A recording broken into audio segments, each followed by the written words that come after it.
একাদশীর সংকল্প মন্ত্র।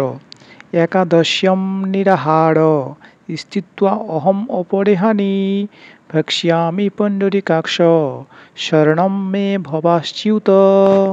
মহারাজ যুধিষ্ঠির বললেন, হে কৃষ্ণ, আষাঢ় মাসের শুক্লপক্ষের একাদশীর নাম কি?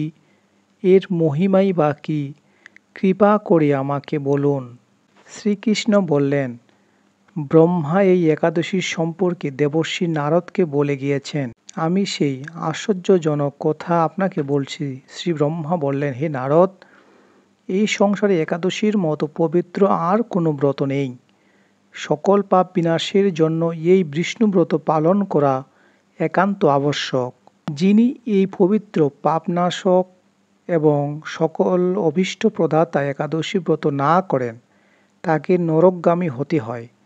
আষাঢ়ের শুক্লপক্ষের এই একাদশী শয়নী নামে বিখ্যাত। শ্রী ভগবান ঋষিকেশের জন্য এই ব্রত পালন করতে হয়। এই ব্রতের সম্বন্ধে এক মঙ্গলময় পৌরাণিক কাহিনী আছে। এখন আমি তা বলছি। বহু বছর আগে সূর্যবংশে মানধাতা নামে একজন রাজা ছিলেন।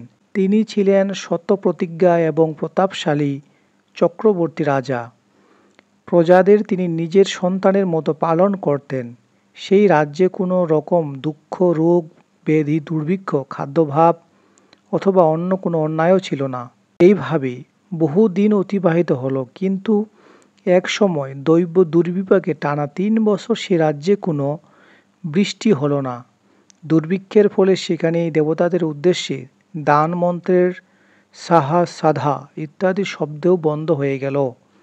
এমনকি বেদপাঠও ক্রমশ বন্ধ হয়ে গেল। তখন প্রজারা রাজার কাছে এসে বলতে লাগলেন, মহারাজ, দয়া করে আমাদের কথা শুনুন। শাস্ত্রে জলকে নার বলা হয়, আর সেই জলে ভগবান অয়ন অর্থাৎ নিবাস। তাই ভগবানের এক নাম নারায়ণ।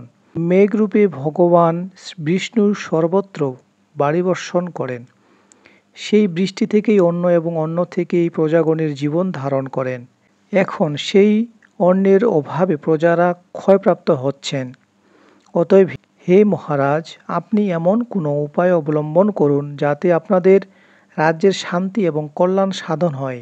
রাজা মানধাতা বললেন, তোমরা ঠিকই বলেছ, অন্ন থেকে প্রজার উদ্ভব, অন্ন থেকে প্রজাদের পালন।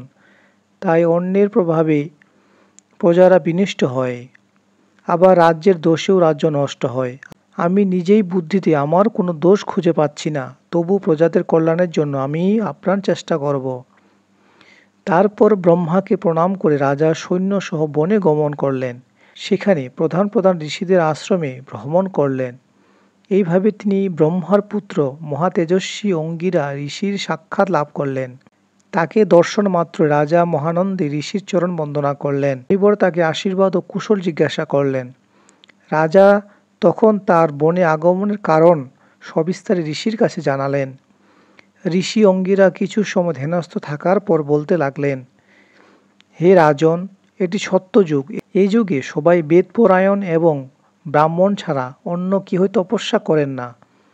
এই নিয়ম থাকা সত্ত্বেও এবসূত্র রাজ্যে তপস্যা করতেছে। তার এই অকার্যের জন্যই রাজার এই দুর্দশা।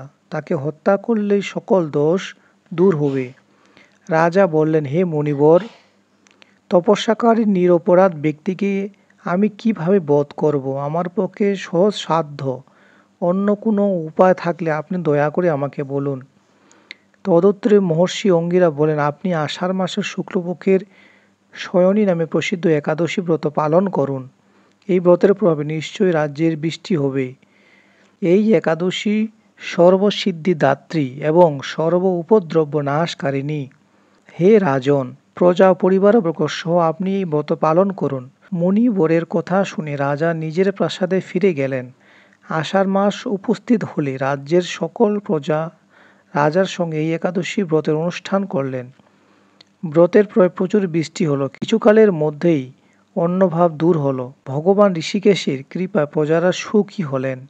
এই কারণে সুখ ও মুক্তি প্রদানকারী এই ব্রত পালন করা সকলেরই অবশ্যই কর্তব্য। ভবিষ্যোত্তর পুরাণে যুধিষ্ঠির শ্রীকৃষ্ণ তথা নারদ ব্রহ্মা সংবাদ রূপে এই মাহাত্ম্য বর্ণনা করেছেন। হরে কৃষ্ণ।